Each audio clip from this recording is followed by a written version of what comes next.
اخر سؤالين. مساء الخير. هلا.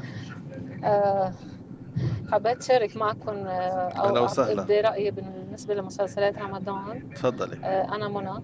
اهلا منى. آه، للأسف يعني نحن ب... بشهر الصوم وبشهر الصلاة، ايوه. شهر المحبة، شهر العطاء. يعني المسلسلات كلها كآبة، كلها ظلم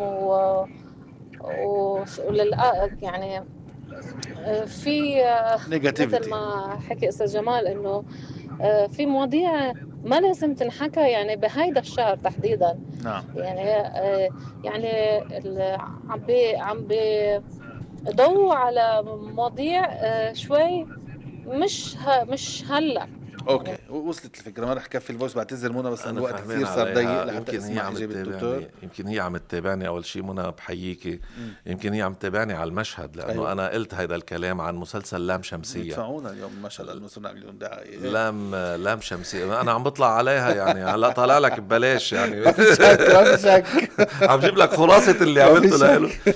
لام شمسية المسلسل المصري المهم، جاي مش بوقته. قصة كتير حلوة ايه، يعني، باخر تحرش، 15 يوم صحيح. لكن مش بوقته. كأنه مثل ما تفضلت منى عم بتقول انه رمضان. انه برمضان تحكينا عن تحرش بالاولاد، وجايب ايه. وولد وتعرض ايه. للتحرش مش خرج هيك. رمضان للترفيه شوي، لازم يكون او اذا أوكي. بدنا نقول ثقافة دينية يا اخي شوي. لكن انه هيدا الموضوع شوي حساس. هذا بينعمل للسينما، وبما انه السينما ما بقى لها جمهور، بينعمل فيلم سينمائي بينحط على المنصات لمن يرغب مثل ما بقولوا.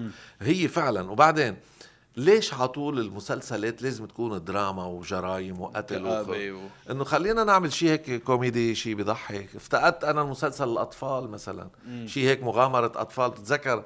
مش بتتذكر انت، ما بتتذكر، انا بتذكر مسلسل كنا نحن وصغار نحضره، اسمه مغامرات نادر، بطولة طفل اسمه عطلة المر. اوكي. عطلة المر هلا بضل بيسأل عنه، لانه بعدني بتذكر من انا وصغير انه قالوا لي عايش بامريكا. فكان ولد ضاع ظهر من عند اهله، لحقوه بدراما مع احمد زين، وقصة شغله كتير حلوه، سلت الاولاد كلهم يعني. لازم يلا اخر فويس نوت لانواع نخلص. اخر فويس نوت نسمعه من ميرنا. بونجور فراس. هلا ميرنا. دكتور جمال، عم تحكوا عن ماجي بس الأدوار تكون مظلومة. مثل الدور هو كان دور صغير بثورة الفلاحين، وكانت الأم كتير مظلومة وأبدعت، وبكل أدوارها مبدعة.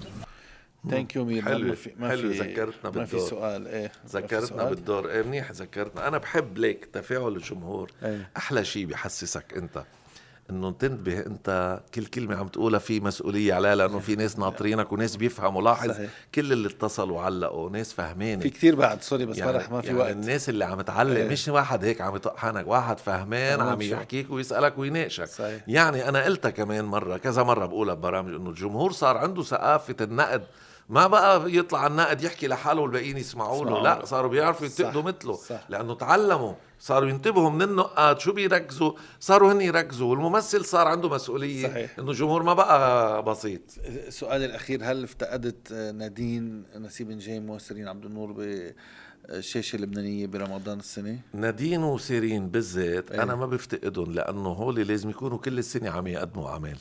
ونادين عم تصور شيء حسب معلوماتي من شركة الصباح، إنه عم تصور شيء. ما يفكرون. وسيرين عندها مع هيفا بطولة. وسيرين عندها عمل كمان. وهولي فنانات يعني مش بالضرورة محصورين برمضان. وأنا ضد حصر الفنان برمضان. يعني ليش ما بيطلع برات رمضان يعمل عمل؟ حبيت سيرين بآخر عمل قدمته. أنا سيرين بحبها عطول. قيس الشيخ نجيب بكل محل بتعمل سيرين عمل بحبها. سيرين فنانة حقيقية وجميلة شكلا ومضمونا. ما عندي عليها أبدا أي صفات سلبية، مع أنه هي ما بعرف هيئتها هيك بياخدي خاطرة مني، لأنه مرة اتصلت فيه وما رديت، فسألتني ليش ما رديت. دقيت لها قلت لها أنا برمضان ما برد على الفنانين. ظاهر زعلت وأخذت على خاطرها. فعكل الأحوال بالنهاية كنا اتصلنا فيها بس ما في وقت. شفت هول الاسمين اللي ذكرتهم مع ماجي ومع دانييلا ومع نحن عنا مجتمع فني كبير. نجوم. صحيح. نجوم صف أول قادرين نعمل دراما لبنانية بتجنن. تخيل تجمعهم كلهم مع بعض. دكتور جمال ما بينشبع منك، كان عبالنا بعد ساعة تاني وساعة تالتة، بس صار وقت زميلتنا رولا الشامية هلا برنامجها. بدي اشكرك، تحياتي لإلك وللي عم يسمعونا كل شهر وانت واعذرونا. بخير. وشو بيقول نصر شمس الدين بغنيته، بخاطركم صار بدنا نروح استروا ما شفتوا منا.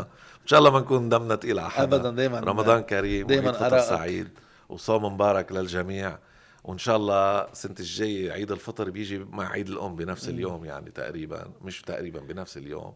يرحم بدي اقول والدتك. لكل الامهات اللي كانوا عم يسمعونا، كل عام وانتم بخير، رمضان كريم وفطر سعيد للكل كمان. يرحم والدتك يسلم ونعد عمرك. عليك انت كمان. دايما وجودك اضافه، وحضورك وكلامك بيعلم وبيأثر بكتار، وانا منهم. بشكرك. بشكر كل المستمعين. لقائنا بيتجدد بكره كمان بنفس الوقت الساعه 4:15 عبر اغاني بجامعتنا حلوه، وضيفنا رح يكون النجم اللبناني باسم مغنية لنحكي معه عن اصداء بالدم ونجاحه الحلو اللي حققه. انطرونا، ضلوا بألف خير. تحيات ميكانو، أنا صالح وفيرس حنيمة.